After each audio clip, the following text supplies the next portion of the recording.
Good afternoon, everybody, and welcome to today's Lean-In session. As always, I'm Michael Linke, the General Manager here at the Institute of Architects, and it's great to have you with me here today. Today's Lean-In session is the second of two Lean-In sessions which have been dedicated to National Reconciliation Week. This Lean-In will be run in conjunction with Reconciliation Conversations, which is an initiative which was launched by the New South Wales Institute's Chapter Reconciliation Working Group back in May of 2019. This program consists of provocations, of policy and project conversations, which are focused on progressing reconciliation across the architectural profession in Australia. Reconciliation Conversation Event Series and the New South Wales Reconciliation Prize for Architecture is very proudly supported by Macquarie Group, and we thank our partner Macquarie Group for their ongoing support of our programs. We're really pleased to have two speakers with us today. Today's speaker is Juliette Churchill, the Director of Design, Engineering, Planning and Sustainability at the University of Sydney. And Juliette will be speaking to us about their university strategy, a thinking path to make tomorrow, which was awarded the inaugural New South Wales Reconciliation Prize by the Institute of Architects. And really excitingly, joining Juliette is Dr. Megan Williams, who is the research lead and the Assistant Director of the National Centre for Cultural Competence and the co-contributor of Wingara Mura Design Principles, along with three architects today, Andrew Cortese of Grimshaw, Kiong Lee of JPW and Jess of DS+R, all of whom have collaborated with the university. So today we are in for another fantastic session. So I'm going to hand over to Megan. Welcome, Megan, and please tell us a little bit about your presentation today. Thank you so very much for having me today, and I'd like to begin by acknowledging the many lands upon whose business the University of Sydney operates, and the many lands that all of you speakers, myself and those joining us online are from. I love this map. Juliette has led the development of this, and I'm going to be speaking several languages, just the names of Aboriginal and Torres Strait Islander people. And I suppose I want to also encourage all of you to have a go at acknowledgements and saying the names of the Aboriginal people's lands and Torres Strait Islands that you might be on or operating business on. So you can see here, number one, the Wajali people and Bunjalung. So I acknowledge the traditional custodians of these lands, the ancestors, the elders of today on each of these countries, and also the young generations coming forward. Wiljali, Bunjalung, Kamilaroi or Gamilaroi, Wiradjuri, Darug, Karingai, Camaragal, Gadigal, Tharawal, Gundangara, Ngunnawal, Biali, also Wangal, Darkinjung, Barkindji, Gurengarang and Gadaju peoples. So it's an absolute privilege to be able to get my tongue around those names and also become more familiar with using those names and acknowledging. I'm coming from Wiradjuri country. It's my traditional country through my Williams family, and that's the same Williams surname that was applied to us when the massacres occurred on these lands, and people were sent to prison and sent to other missionaries nearby. So it's that same Williams name. I also have English heritage. I'm literally black and white. I've grown up at the margins and I understand what it means for us to be in this together, because I feel that tension within myself, I suppose. I'd also like to acknowledge the 365 or so mobs and encourage each and every one of you to familiarise yourself with this map. Have a copy of this map, have it beautifully framed and mounted, because if we are in this together as National Reconciliation Week asks us to be, we are asked to understand the history of this country prior to colonisation. And that's especially because Aboriginal and Torres Strait Islander people see our country this way and see that that will persist for many thousands of generations into the future. So it's an absolute privilege to have them engage with that map, and I will encourage all of you to do that. So shall we get underway a little with the conversation? I have to be very careful. I'm trained to speak for semesters as a university educator, but I'll try to stay sharp and on point, and I'm just so privileged to be here to speak with you. I am representing the portfolio of the Deputy Vice-Chancellor for Indigenous Strategy and Services, and on behalf of Lisa Jackson-Pulver, again, thank you for us participating today. Lisa's a very well-known epidemiologist and public health expert, experienced educator, and she's truly a leader for all universities and for all cultures at the university. I've been around universities about 25 years in various roles, and I understand Lisa currently to be courageous, enabling, and celebratory as well. So that's part of the reason that we're here today, to celebrate. We've got several reconciliation events and links, so I encourage all of you to have a look at the University of Sydney's website, and if you want to understand a bit more of our story, that link's there for you. But being in this together is really challenging. It's a very bittersweet week for all of us, because we look back at the Bridge Walk 20 years ago and wonder how far we've come. In my field as a criminal justice and health researcher, prison rates are double what they were when I began. And we've seen absolute horrendous imagery from the US with the death of a Black man in police custody. And that is so triggering, because very few of our families have not been touched by deaths in custody. And we've had 400 occur since the Royal Commission some years ago, with very few of the recommendations implemented. So it's really bittersweet. If we for a moment read and take into account the vitriol, the hatred, the racial stereotyping that is present online in extreme form this week about us as Indigenous peoples to this country, we will crumble. And if we, for a moment, forget where we have come from, then we are in grave trouble. So part of being in this together is your encouragement for us that we are solutions and that we aren't the problem in this country, and that we all have a role to play, but we must figure out how to overcome the fear that many of us feel, or the worry about cultural appropriation or saying the wrong thing and offending somebody. We must challenge that, because we need all of you from all of your cultures now more than ever, in light of what's happening around the world at the moment. I'm a passionate storyteller, and I've made it my business as a social science trained researcher in stats and qualitative work to understand Indigenous knowledge systems and Indigenous design in research, in methodology and methods, and also in health service delivery. And so design principles are relevant not just to the built environment.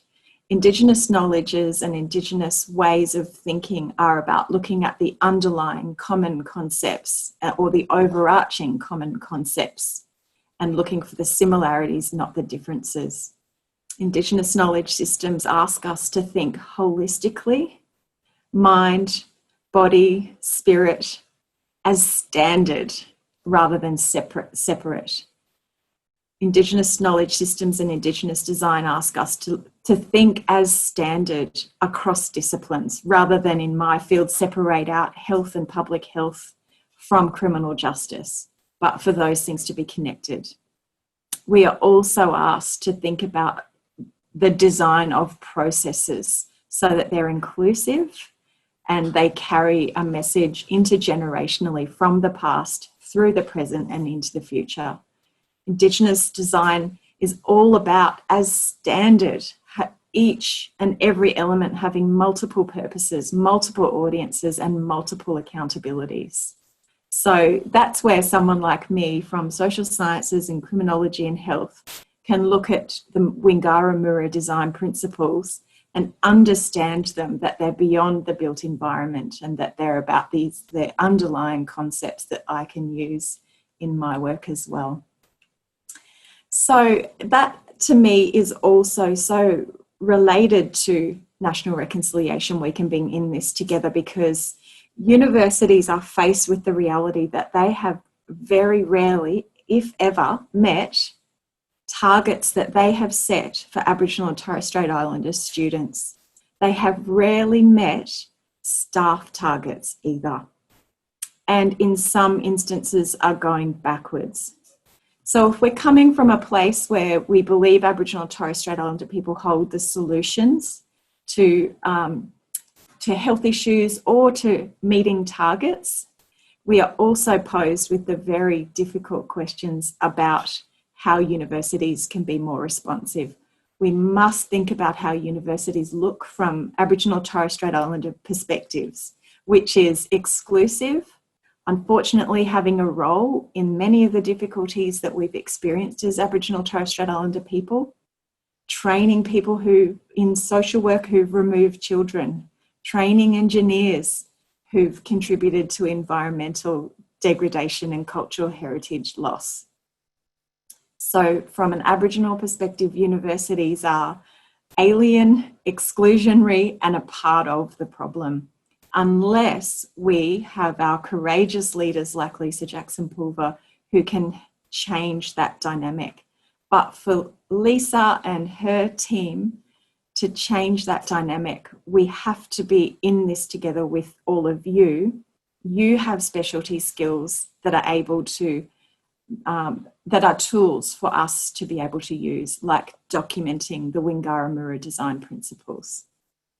So unless we shift that, the perspective that Aboriginal and Torres Strait Islander people have of universities, we will be able to expect low staff and student numbers and low retention well into the future, which means we can't get Aboriginal and Torres Strait Islander people into positions of power to be informing policy, practices, resource allocation and accountability.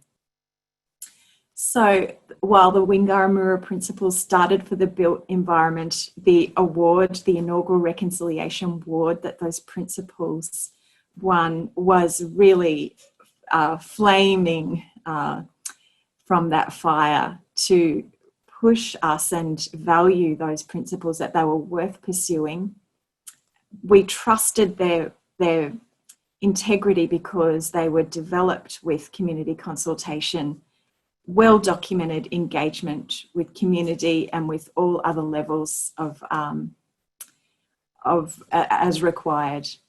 And so the next step we've taken with the Walanga, meaning second, Wingara Mura Design Principles booklet that we hope will be available soon, we've turned design statements into questions so that and in a template so that others can ask of them in their planning processes, no matter what discipline, social science, health planning, or built environment, how can we then honour and answer to those design principles from early on in planning processes.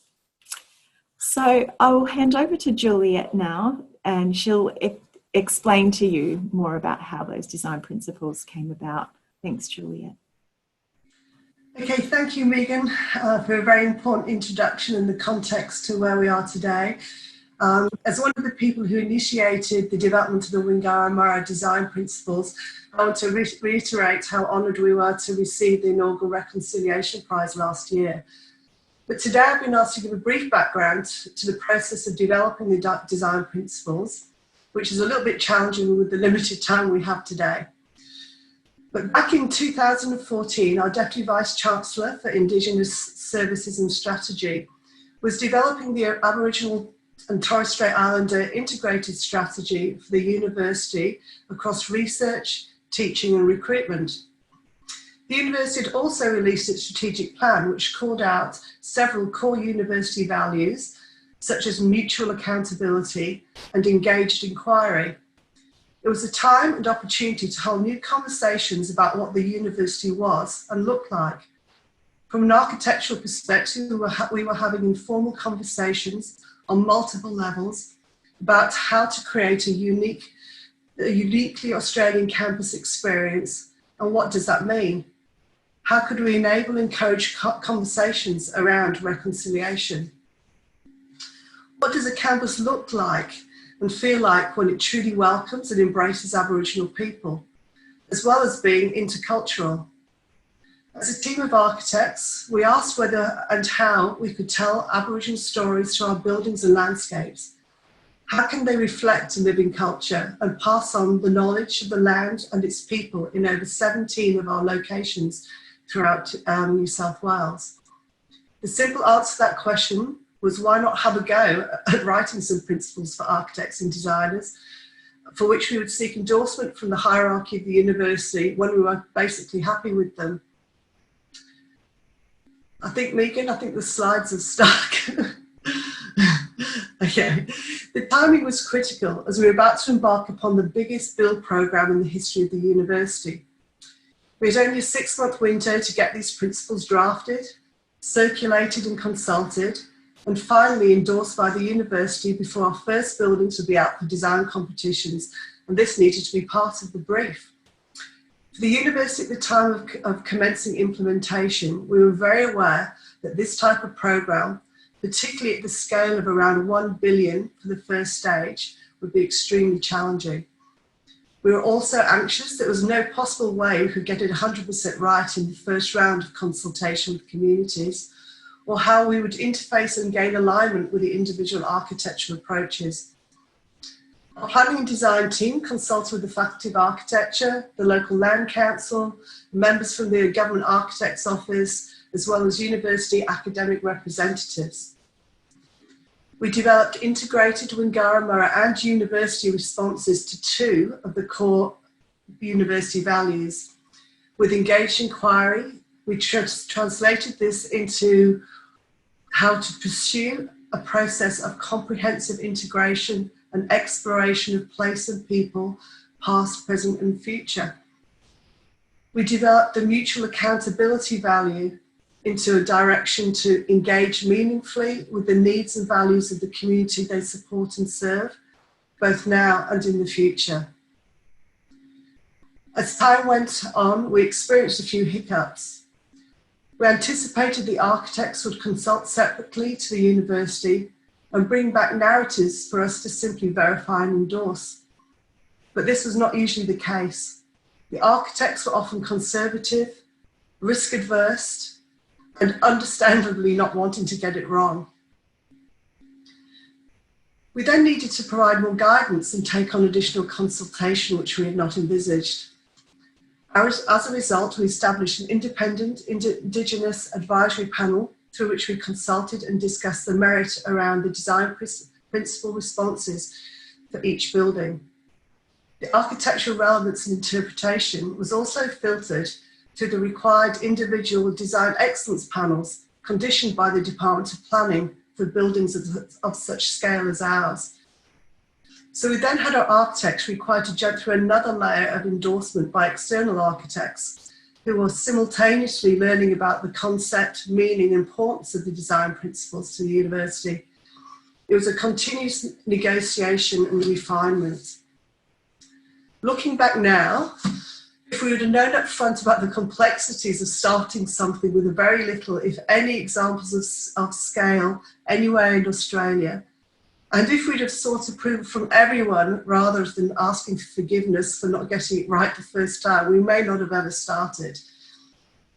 As you can gather, the process that got us to where we are today with developing a second edition was fluid. It was based on the vision of reconciliation, goodwill, bravery, and importantly, a very tight deadline. Bravery and goodwill are words I use to describe the attributes of our architects that came on the journey with us. I've invited 3 to talk to us today about their experiences and their interpretation of the principles. The three very different building typologies and location each had their own individual challenges. First, I'd like to introduce Andrew Cortese from Grimshaw Architects. They designed essentially a flexible office building for the university leadership team. It's located at an important gateway at a high point of the campus and on the old walking track that eventually turned into City Road. Andrew was one of our first architects to embed the principles, and he'll now talk to you about their response. Firstly, I'd also like to acknowledge the Gadigal people on whose land I am currently working today and whose land the F23 building stands. It's also a privilege to talk on this subject today and on the experience of working with the university on a process of reconciliation. More so now than ever, our times need the imperative of reconciliation. I have a small video to play. It is going to be a little bit fragmented over Zoom, so if you can bear with that. The proposition for the F23 administration building begins with a speculation on the introduction of indigeneity and First Nations values to the University of Sydney campus. It was for us working with the Wingara Mura Principles to imagine what a uniquely Australian university could evolve to be. Prior to European settlement and continuing today, Australia was and is a multicultural and multilingual continent. From our perspective, to experience and to consider First Nations values in Australian architecture, it is necessary to observe and understand land, place, people and culture as an interconnected and holistic system. One cannot kind of separate any part of that equation. To understand the pattern and forces that form and influence the confluence of land, weather, habitat and people, we must understand and uncover the different layers and their interactivity and their intersection. F23 is a remarkable building in terms of its initiative, as it takes from the university, the former historic buildings, the place of the executive and the support of its administration facilities, which occurred across the campus and also within the original quadrangle building. And it places that into the eastern side of the university at the intersection of Eastern Avenue and City Road, and at a place of new arrival of a new place for the university, which places the leadership into a transparent and engaging position. It also recovers many of the initiatives and histories of all the architects and the peoples who preceded it, and which I'm going to talk through now.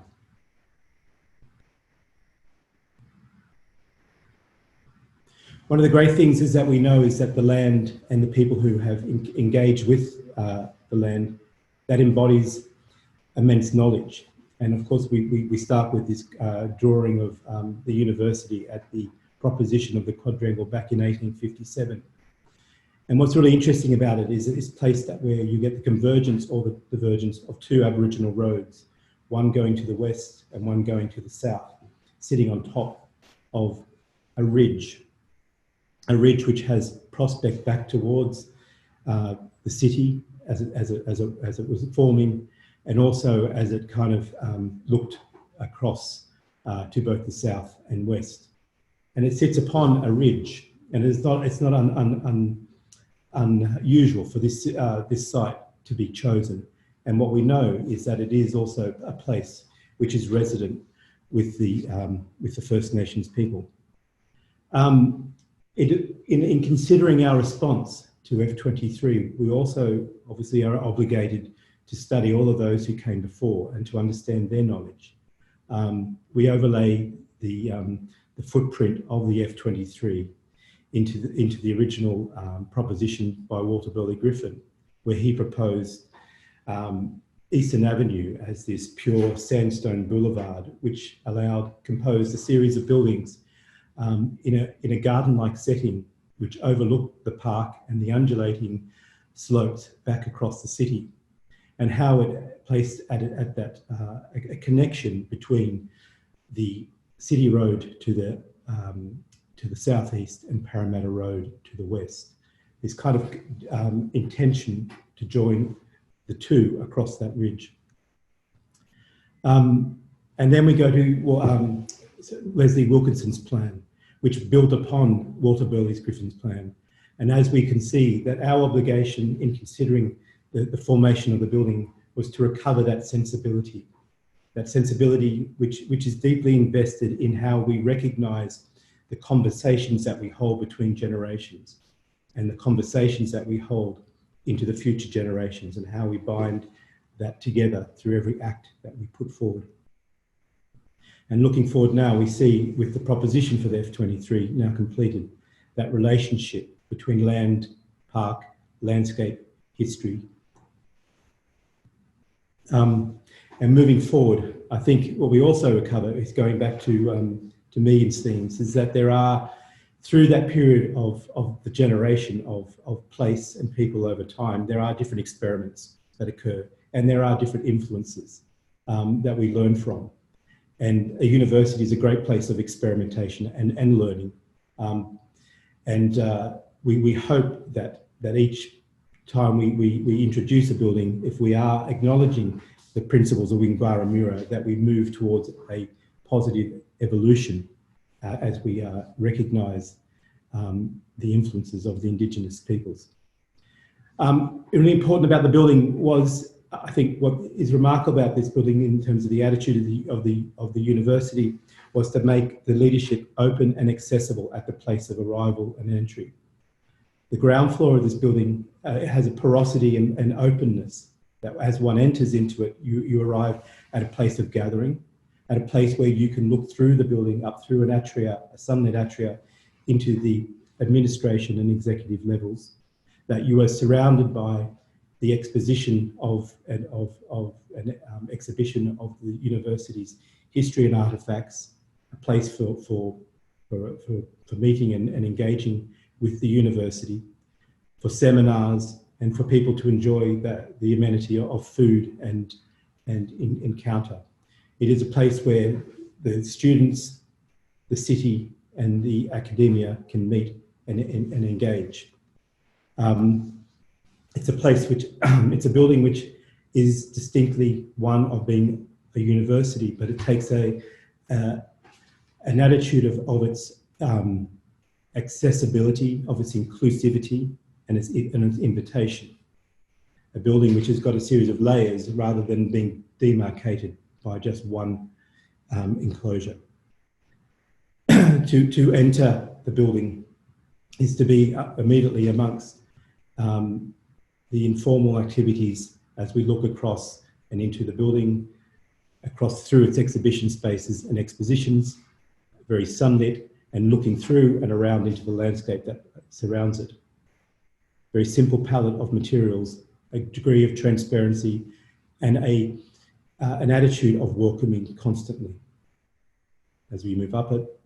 And with the activities of the university, in the day-to-day life of the universities, animating the space as they engage between the inside and outside. A typical floor of the building, the administration building, is built upon the recognition of the different needs of individuals. We have 4 rooms around an open space of encounter, the atria, where the gathering of and the movement of the people occurs in a day-to-day recognition of how the university works. The spaces both invite and encourage the engagement of peoples of the university where previously they were separated, and bathe that in natural light and a warmth of real materials. And finally, we get to the executive level of the university, where the administrative functions and executive functions occur. And what's really important is that throughout this building is that there is a workplace which has an attitude to how it presents and engages with the environment and the day-to-day life. We have these beautiful balconies on the north, east and southeast corners that overlook the city and the place of arrival below. And we have workplaces which are situated within the treetop canopies or the figs and avenues, looking out through a filigree of visual screens. It's a place where we give a high degree of respect for the day-to-day lives of the people enjoying the building. And then finally, we move into the materiality that considers its relationship to the people, to get a sense of real belonging, not only to the university, but to its circumstance. The idea of the natural palette of materials. The recovery of the sedimentarity of sandstone in its association with the beautiful canopies of the figs and that resonance of gathering. The beautiful figs which gather and provide a canopy, an enclosure and clemency is encouraged to be retained through the idea of an oversailing roof, which gives a degree of a place of enjoyment around the perimeter of the building through the colonnade, and also how the sandstone reveals itself both in terms of strata and as a mass, and how that we continue just that association with the tonality and textures of the natural landscape around. The building is not seen as something which is demarcated by one material, but a layering and inviting a transparency and a screening between the inside and the outside, and an encouragement of the people to both enjoy the building from the inside, but also engage to the external realm through the terraces. The relationship of the building speaks about the heritage that existed before, but a contemporaneity that looks towards the future. The interaction with the surrounding landscape, the movement of peoples around it, and the respect for craft and the respect for the permanence and evolutionary character of the building.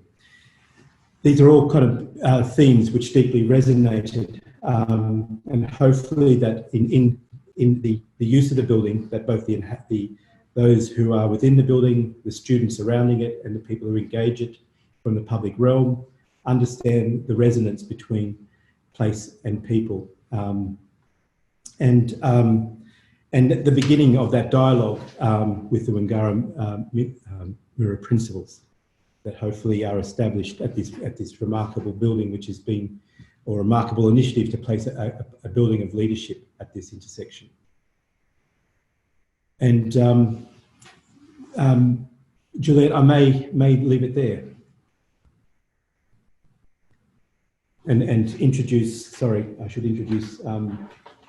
That's all right. Thank you, Andrew. Thank you for giving us some background to the F23 building. Not a very interesting name, but a very interesting building. Next, I'd like to introduce Kiong Lee. He's an architect from JPW who designed the Chau Wing Museum. This building is located at a prominent and historic colonial entrance to the university. This building will shortly house the University Museum and Art collections, including nationally important Indigenous arts and artefacts. Kiong, if you'd like to talk about your experience with addressing the design principles and working with the university, I'll hand over to you. Thank you, Juliette. I'll start sharing my screen. And thank you all for zooming in.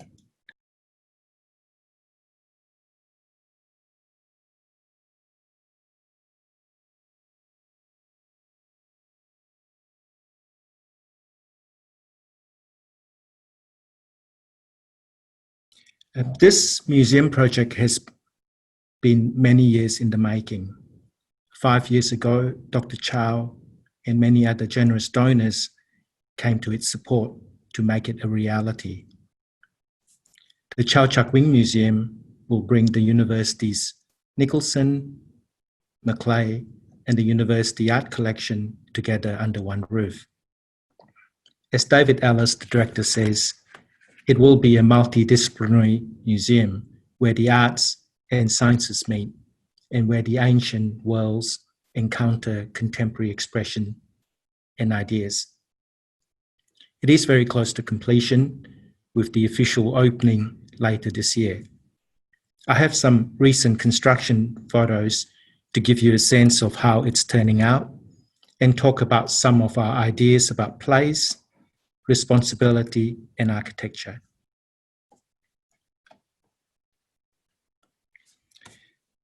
The land is our starting point, its natural setting and human history.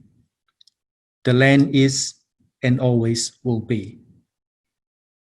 It is a simple statement of country, but an important reminder that understanding of place has its beginnings from the first people of this land.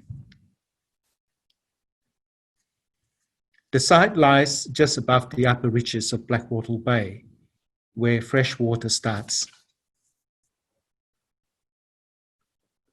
A natural confluence of desire lines of the walking tracks connecting the coastal sandstone and sandy wetlands of the southeast and to the start of the Cumberland Plains to the west.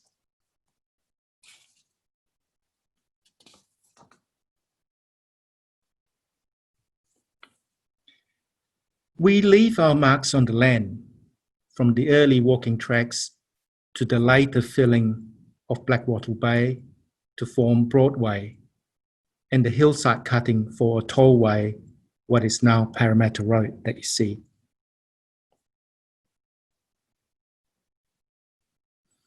I believe the land is more resilient to its human history, and in facing the environmental challenges ahead, there is much that can be learned from our Indigenous heritage and the sense of living with the land rather than simply upon it.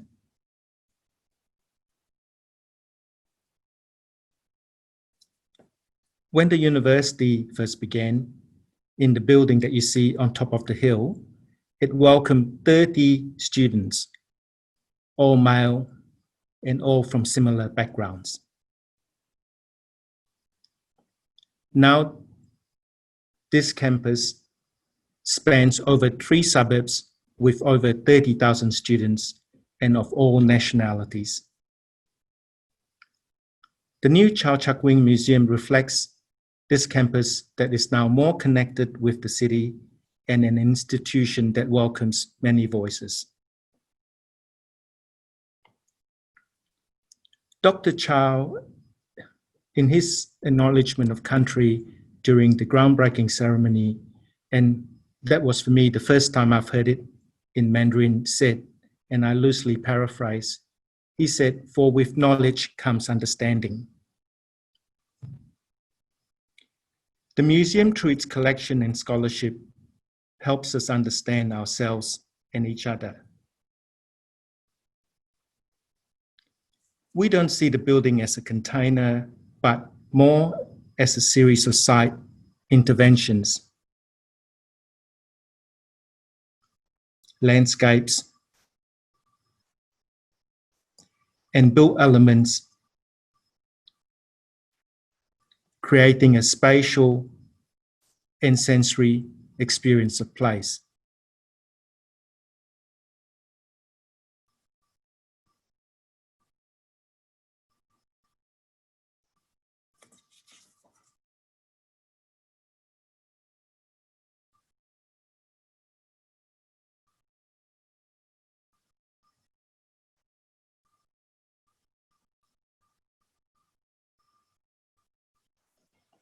A place for different perspectives and the opportunity to engage with country.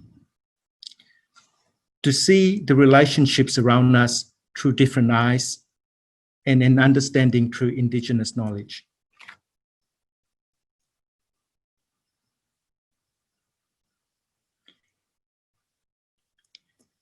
There is growing recognition that around us is a Gadigal worldview that is invisible to most.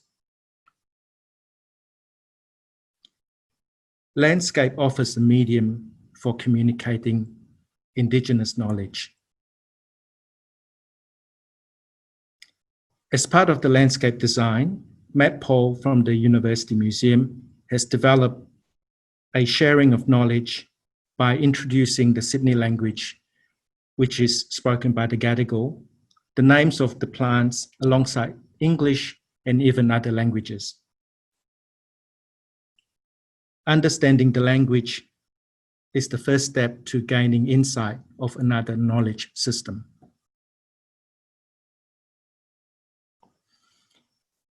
I believe Australia will one day be a post-reconciliation society, and with that, a shared one history, with Indigenous knowledge celebrated at the heart of it. There is still much progress to be made before we get there. But like any journey, we have to make a start. Thank you. Fabulous, Kiong. Thank you very much. And we're very excited that this building should be open in August this year. A little bit of a debate when it's going to be absolutely open to the public, but it'll be coming to a place near you shortly. But lastly, we have Jess from DS+R out of New York, who designed the Susan Wakil Health Building nearing completion. This is a student-centric teaching building for the Faculty of Health and Medicine. The building's located at the edge of the campus, sitting on top of ancient streams and in the location known for scar trees and being an Indigenous birthing place. So Jess, would you like to lead us through your very deliberate and explicit response to the site and the design principles?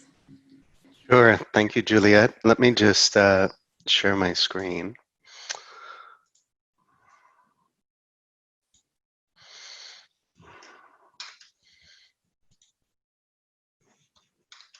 I think firstly I'd like to say thank you to the Indigenous Gadigal people on which our building is sited. I think it's incredibly important to always remind ourselves to recognize that this is, you know, not really ours, it's theirs, and we build on it through that grace, let's say.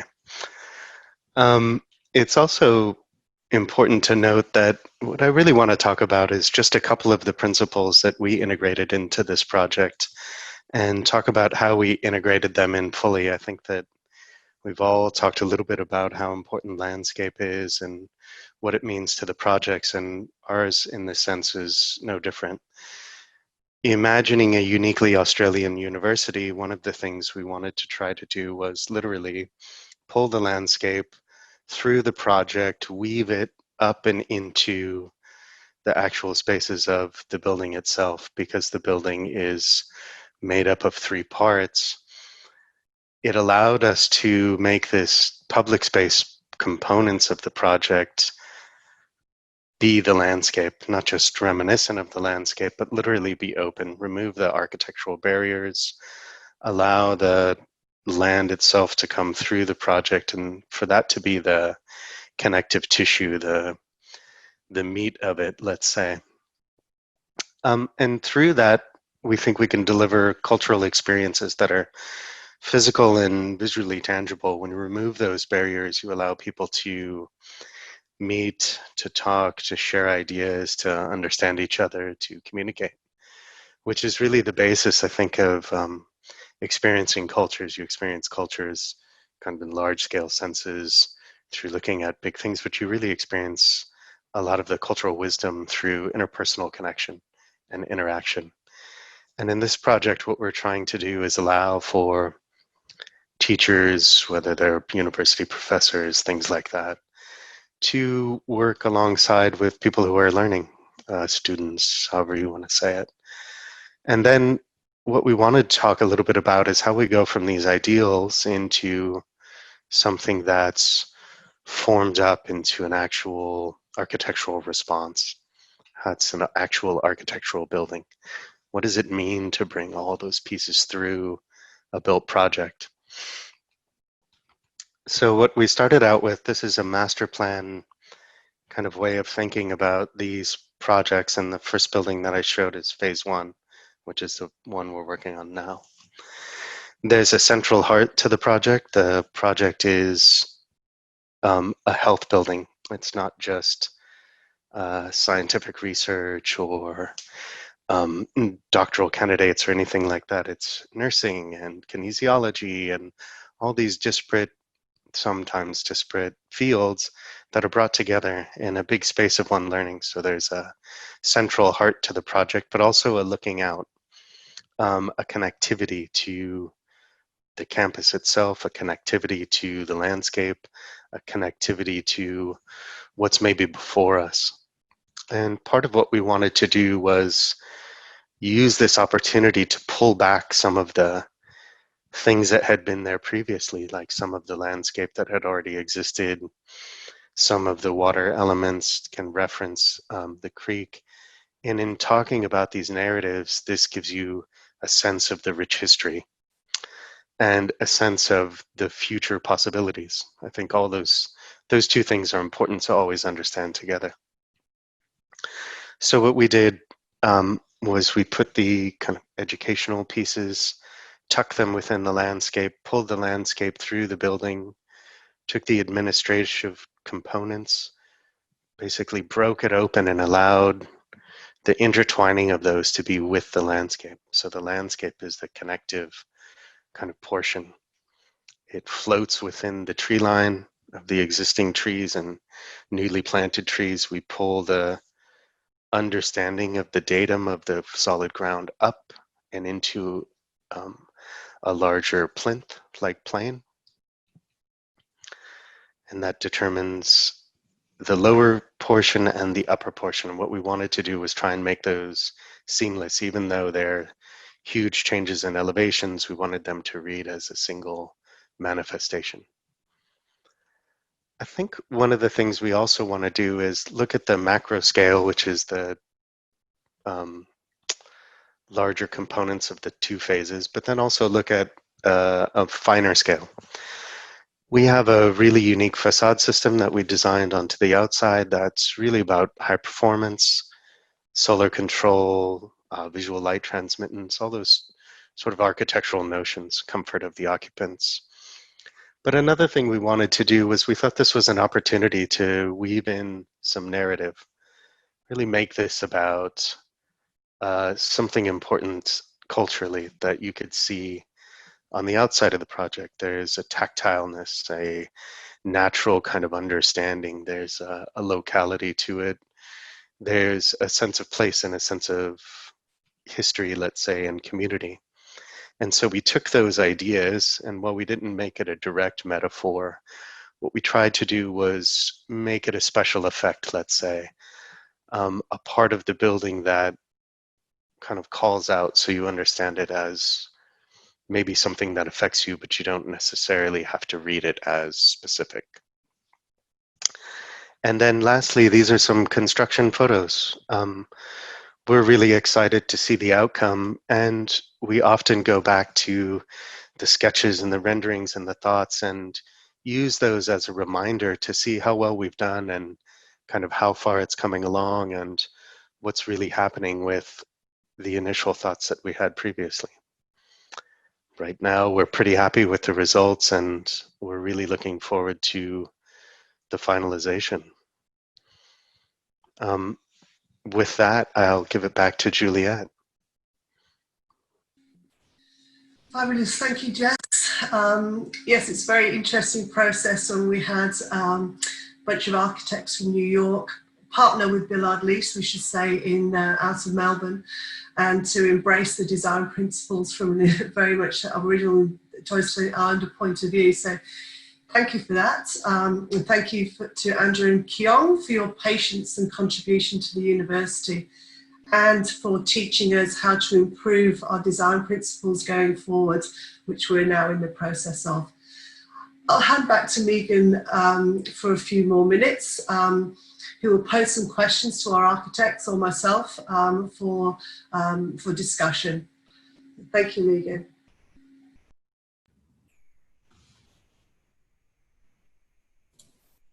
Thank you. And yes, well, firstly, thank you so very much for your inspiration, Andrew, Kiong and Jess, and Juliette too, within the university, for your management and contribution.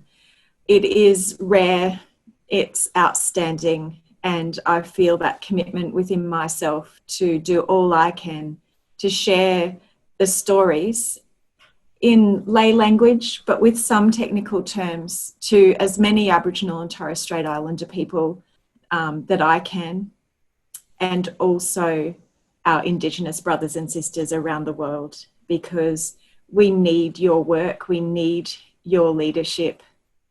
We are strong as a community, but we are also suffering from not being believed in for our experience, our connection to country, our generations of knowledge. And what you have done is an example of symbolic reconciliation, because buildings, Jess, the basket, it's captivating, it's visible, it's a symbol of what is possible, but it's practical reconciliation too, because you've put design principles into practice, and there's a tangible story and tangible outcomes to tell.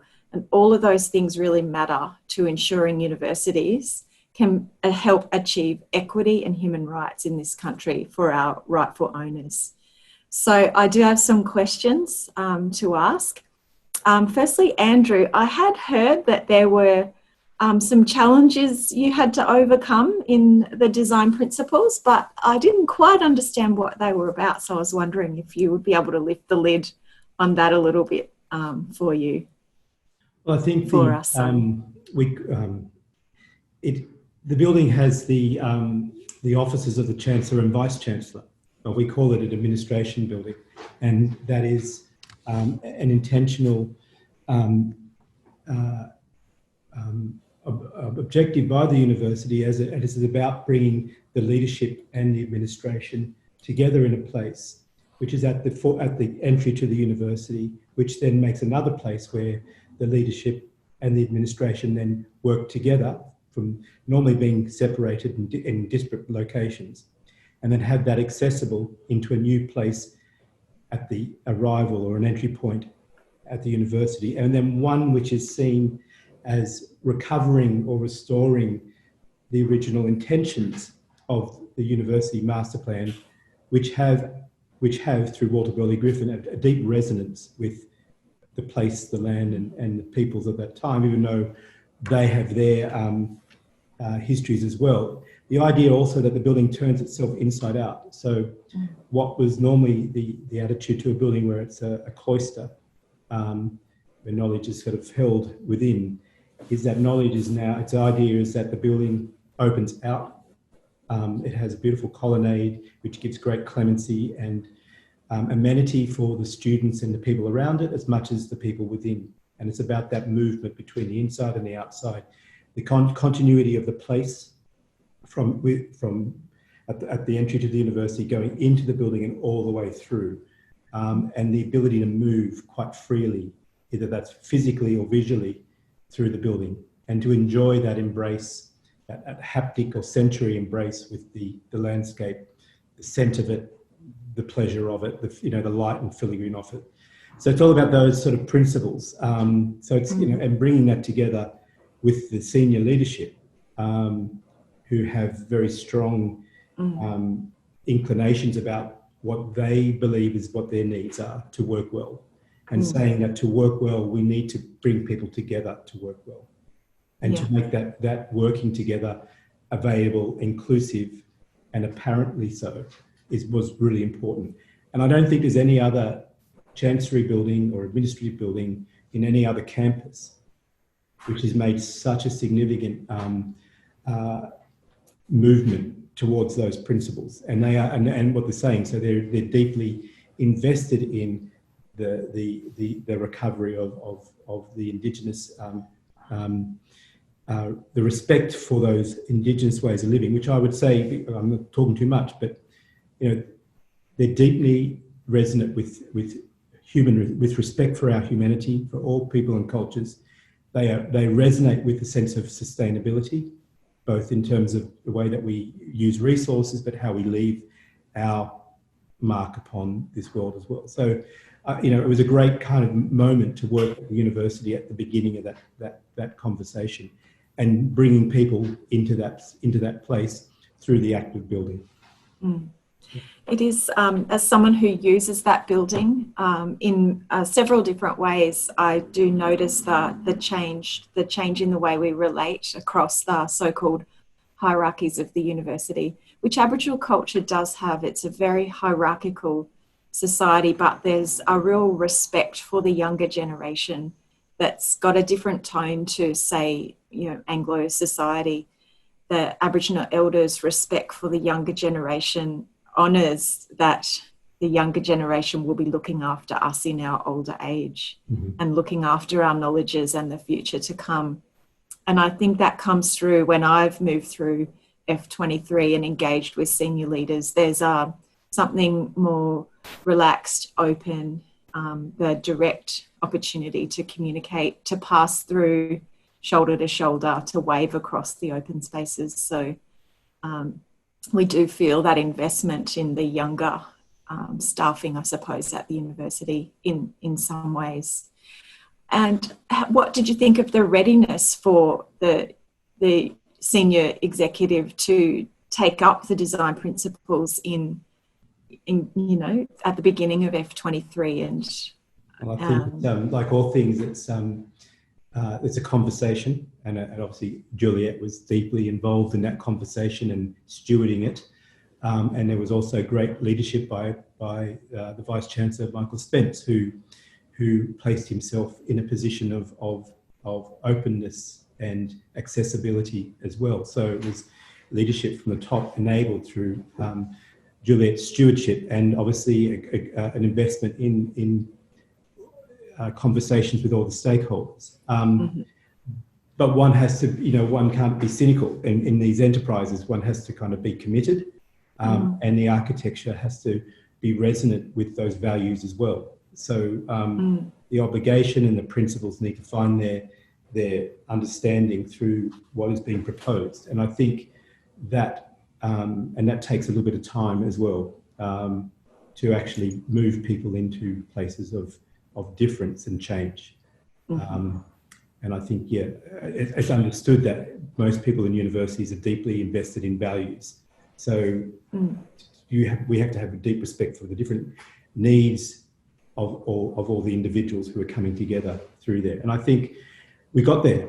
I think it was a good start. Like everything, it can be improved, and we can hopefully that allows further progress. But I think it was a very big initiative by the university to build a building which is quite uniquely responsive to their needs. Juliette, is there anything you wanted to add at that point too? I've got a question actually, probably for Jess. That's okay, Andrew. On the basis that we are embarking upon our new edition, and we have a question call from Hamish on the chat line asking do you think that the buildings that we're seeing today would have a different outcome on the basis of the publishing of our Wingara Mura Design Principles, first edition. So I'm going to pose to Jess, who is probably the, do you think you would, so how would you approach it differently? What would you like the university to ask of you differently if you were going to embark upon another project? That's a really good question. In some sense, I think that it was really privileged for us in that you actually had this sense of principles. Not only did you have this sense of responsibility, but you actually had some of the questions and some of the thinking already down. And that allowed us to react to some of the situations and then also ask some of the other questions. I think what we'll find with the second one is that these projects will have engendered some new questions or some new thoughts about communication and integration and ways that we can kind of communicate together and take some of that discussion forward. To sort of look into the crystal ball is a little bit hard, but I suspect that the community discussions will probably be a little more kind of exciting. They've already been pretty exciting, but I feel like we might even have some more. But I don't know. I look forward to seeing what the next step is. It's hard to program in creative thinking. Like, it's hard to say, okay, think really creatively about this incredibly difficult topic. But in a way, that's what we're doing, right? We're trying to give some resonance to these really thoughtful propositions. And I think what you're going to do is say, okay, well, we did it this way. They turned out in a specific manner. Let's see how we can craft that, maybe leave it open-ended or close this part down. That's maybe my take. Okay, so we've got another question from Kelly Greenock, who's asking, I'd love to hear how the Wingara Mura Design Principles influence the designs of these buildings in ways that the architects might not have expected. What did you do differently than you probably thought you would when you started? Should I throw this one to Kiong? Can't even see Kiong then.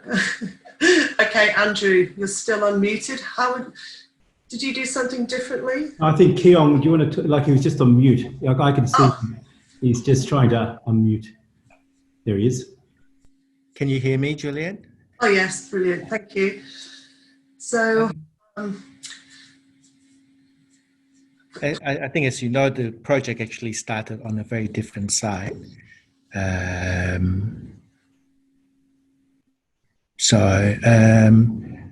it was very early days in terms of your development of the Wingara Mura. But I think any good architecture embraces all those principles that is embedded in Wingara Mura. The idea of looking at things holistically, and also to get in a sense of appreciation, and also to build upon the sense of place. So I think from my memory, Kiong, when we first looked at that particular site, we did move sites from one place to another, and we had an expectation of a certain scale of building. And then we started consulting with the Heritage Office and our Indigenous partners, and suddenly realised that we had a big challenge. How can we connect the Kangaroo Grounds, which was historically up behind the quad, through down to the very important lake in Victoria Park? And essentially we had a big concrete box that shouldn't have any windows in it because of our important art collection. But how did we, we then had to look at how we connected the landscape and visual corridors, and that connectivity from the Kangaroo Grounds down to the lake is an important gathering place.